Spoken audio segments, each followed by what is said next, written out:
Good evening, everybody. My name is Joanne O Riordan, and as you can see, I was born without my limbs, a condition medically known as Total Amelia. For the past 16 years, I have learned to cope with my disability, and as a result, I have overcome many barriers and obstacles that may be inconceivable to any other able-bodied person. As a matter of fact, I was born on Wednesday morning, the 24th of April, 1996, at 9:15 a.m. by caesarean section in the Urnaville Hospital in County Cork. My parents, Anne and Joe, were informed 9 weeks before I was born that I would be delivered the way I am today. For the past year, I have been provided with many opportunities whereby I have been allowed to express my views and concerns on the issue of disability to a wider audience. One of my biggest achievements to date is that of getting the Irish government to reverse a cut they were going to make in their 2011 Irish budget to disability allowance. I never imagined that my disability would be used as a mechanism to change lives for the better, but it has. In that instance, I can safely say that I have been guided and helped along the way by my fantastic family. Without them in my life, I would not be doing or achieving the things I can. My family is made up of my parents, 3 brothers, and 1 sister. The story I want to tell you today is a story of how my mother, father, brothers, and sister have all come together over the years to help me become the person I am. It is a story of honesty, truth, dignity, and bravery. It is a story of triumph over adversity, a story of hope and fear. It is the story of Irish-born Joanne O Riordan. Being born with no limbs is often perceived by others to be a severely debilitating disability. This was certainly the case and thought of some doctors when I was born. It's hard to imagine that during this time, my parents had no one to turn to or ask for advice or guidance on what they could do to help me. I came home on Monday, the 29th of April. I was wrapped in a blanket just like any other baby, but the only difference being I had no limbs. We lived in a small rural area in northwest Cork known as Cale Dernagree. It was a modest house, but certainly not suitable for someone in my condition. The only people my parents could turn to for my help was that of my 3 older brothers and sister. They, just like me, had to adapt to an environment that was pretty much unknown and untested. I guess it was safe to say that there was no right or wrong in what they were doing. They just had to get on and do it. The support they gave me was a quality of life that was, for the most part, inconceivable to everyone else. In August '96, my parents got word that a girl in England by the name of Tina Stark was born the same as me. Tina was now 12 years old, and my parents decided to visit her and her family to get a better understanding of the future and what lay ahead. This was the first time my parents ever ventured outside of Ireland, and what they were about to see would change their view of the world and me forever. Tina was a bright, bubbly, outgoing girl, and my parents learned more things from Tina's family in that week than they had ever done from the medical professionals throughout Ireland. The Stark family provided a lifeline not only to me, but to my entire family. They gave my mother a tape, and with this tape, my parents were able to show all those workings within the health service the endless possibilities of what I could achieve in my life. Possibilities that were deemed unimaginable otherwise. Over the next few months, my life started to change dramatically, and I was referred to Roehampton Hospital in London. Here, the OT decided to make a seat, or as we call it, a flower pot, as you can see there. This flower pot would allow me to sit upright and bop around without falling over. It was a simple idea which had a massive impact on how my family saw my life. This flower pot was molded and shaped in such a way that it suited my body. For the first time, I was able to sit up and explore the environment around me, and not just the ceiling or walls above and beside me. Naturally, like any parents would be, when my mother and father realized how successful this flower pot was, it prompted them to inquire about what else was out there to help me. They began with my shoulders. A man by the name of Andreas de Bon, working in the orthopedic hospital in Cork, made silicone cups which were placed on my shoulders. This allowed me to jiggle, shake, and move my shoulders in a way that helped me to realize and understand how I could use them to my advantage. Next up was the rehabilitation hospital in Dunleary, County Dublin. Here they made me a special jacket, which was wrapped around my body and had makeshift limbs attached to it, which is right there. The jacket was not a success as it restricted my movement, and to make matters worse, my older brothers and sisters hated it. According to my brother, Denny, I was being covered all over and just looked like a plastic doll. Harsh. like me, prefer the way I was, natural. They are right. I'm not different. I'm not special. I'm just unique. In fact, I'm so unique, I'm only one of 7 people in the world living with this rare physical disability. As time went by, my family taught me how to move and roll. Just like a dolphin, I would glide across the living room, throwing my bottom in the air, using whatever length on my shoulders to travel left and right. My mother said that they spent hours on end every day teaching me how to roll. It is still something I value to this day. It was another form of independence, and even though tiny, in the grand scheme of things, for me it was a way of knowing that whatever the odds and no matter how big the barrier, I could do something to make my quality of life that bit better. After a while, I was given a microelectric hand. This was an enormous step, and initially my family were really excited. They knew that it had the power to open a new world of potential for me. It was the first time I had ever come across any form of technology, but to our dismay, it was not right for me. It was way too heavy, and ultimately, it didn't do what I was set out to accomplish. Never once to give up the next step or idea my family had was to get me walking. Yes, that's right, walking.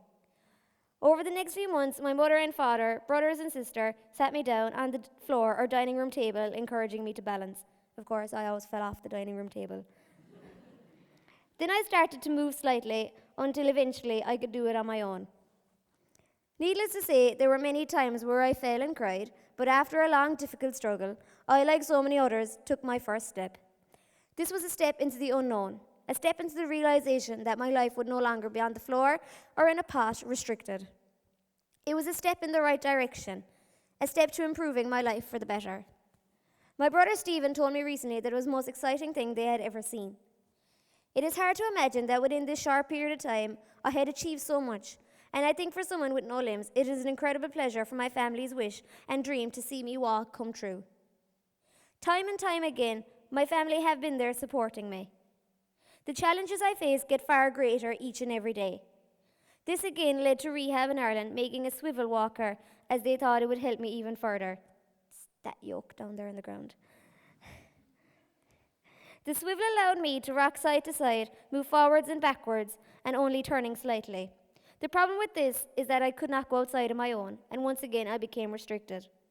Then one day, my family sat me down in front of our old computer, and before long I was banging away on it with my chin, nose, and what I like to call my hand, which is this short thing. I played games that helped me to learn my ABC and words such as cat or dog. Curious as any other person, I then began to explore other ways and means of expressing myself. And just after my 2nd birthday, I was given my first car, or as you may like to call it, a wheelchair. Ultimately, this was the key that would unlock my true independence, because let's face it, life is about living, and we all want to live a quality of life that is acceptable to us all. Nobody could have ever imagined how it would be impossible for me to drive this car, but guess what? I did. In August 1998, my first set of wheels arrived home, and before long, I was whizzing around in and out of the house without a care in the world. I had my legs, and I now had my freedom. I could go left, right, stop, swing around, moving forwards and backwards. I swerved in and out of doors, and always hitting the walls, of course, the kitchen, the living room, and the garden. My car has allowed me to run, walk, dance, and achieve all things otherwise impossible. Dad explained to me that he had no idea how it would work, and Gillian, my sister, said she had no idea how I'd drive it, but I did. It is safe to say that technology has played an enormous part in my life. It has allowed me to express myself in a way that has opened up so many doors with endless opportunities. I use technology in every aspect of my life, be it at home, in school, or through the wider medium of society. I, like everyone else, can send texts, tweets, update my Facebook, or simply call my friends to have the banter, or as I call it, the bant. I do this by maneuvering my up and bottom lip, chin, nose, and hand. I even apply this method when I play my PlayStation, Nintendo DS, iPod, iPad, laptop, and the computer. The use of my car and the use of my old computer enabled me to figure out what I could do. At this time in my life, I know no limits. When I was younger, I even had parallel bars made for me.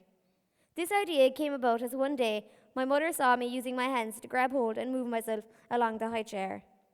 Simple as it may seem, this allowed my mother to know that if they could get something which was longer, it would give me the chance to explore my potential beyond expectations. It is safe to say she was right, because let's face it, mothers are always right.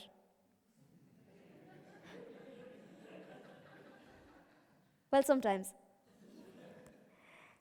Having the parallel bars allowed me to play football, walk steadier, and swing more than I ever did in my car. Like everything else in my life, it came about because my family saw and thought in a way that others did not. I have surprised doctors, nurses, even my own friends, and even complete strangers by what I have done. It has allowed me to live a life that has astonished people beyond belief. I do things in my life that any other able-bodied person can do with the use of their limbs. If I fail, I try and try again. If I fall, I get back up until eventually I succeed by living my motto in life is no limbs, no limits. For me, it never matters how long it takes to get there. All that ever matters is that I try and try again. This has been the attitude of my family, and I've been extremely lucky to have them in my life. They even moved house and built a new one, all to make my life much easier. They were the ones that made the house more accessible.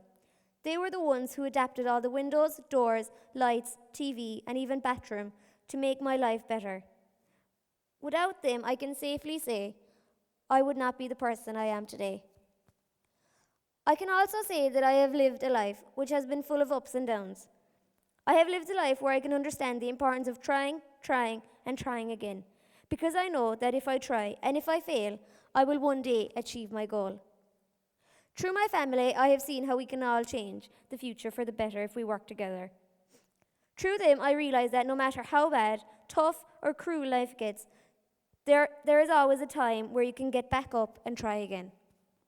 They have done this in my education, they have done this in my local community, and they have taken on battles with other people to ensure I can have the best life possible. It is not a perfect life, but it is a life where I feel happy and content in myself.